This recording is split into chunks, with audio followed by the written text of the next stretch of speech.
a classic of the old days and possibly the best dragon lair. This is the Piece of Inferno Dragon Lords.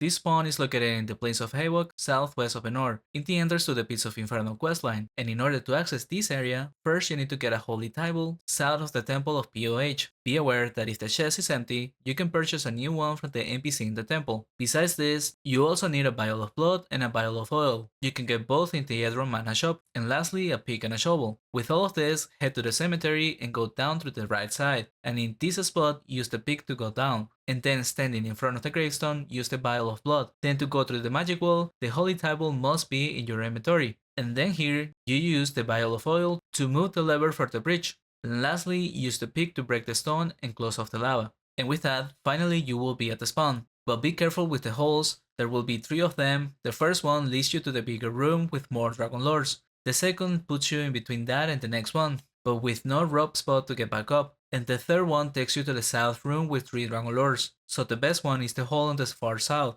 Clearing the entrance might be a bit difficult at first, but once you get used to kiting dragons it gets easier. What I mean by that is that dragons' hardest attack is their wave, so you want to be diagonal to them every time you can to avoid getting hit by it. That reduces the damage heavily, and doing 3 of them at a time won't be as dangerous. But if you disregard that and get hit by their waves, then 3 can easily combo a paladin of this level. On this spawn, you encounter many dragon lords with a few spots with regular dragons, but on top of that, there is 2 rare respawns in this cave. The first one is for the Modras, that could be right in the middle of the cave, so keep an eye out for the name, because even though it is killable at this level, if it comes with a full spawn of dragon lords, it will be very dangerous. And if you find him and kill it, then it always drops a Dragon Claw, which is needed for one of the add-ons of the warrior outfit. And besides that, there is another rare spawn on the northwest side of the cave, this time for an albino dragon. This one is easily noticeable and is just slightly stronger than a dragon lord. Its rare drop will be an albino dragon leather, but what is more important is that 5 kills of albino dragons grant you 50 charm points, which is what most people care about. You can also use an obsidian knife for a chance at a dragon leather, just like you can do the same with the other dragons here. But be mindful that doing so, especially on every kill, will decrease your experience. And speaking of experience, with this character on a new server with low skills in imbuements tier 1,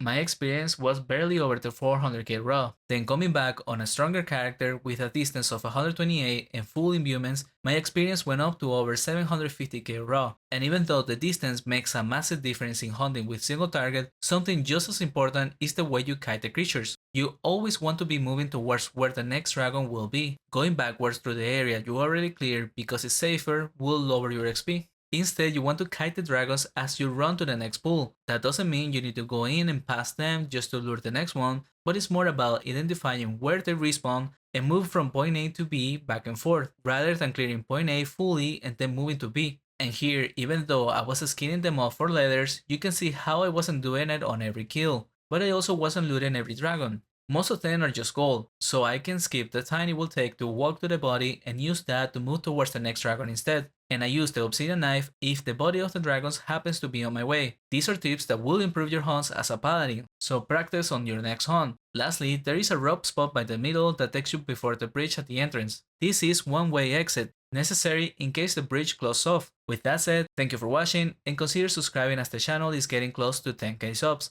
Also, special thanks to the supporters of the channel, the Guild Causality, Nice Star and Tuna Hero.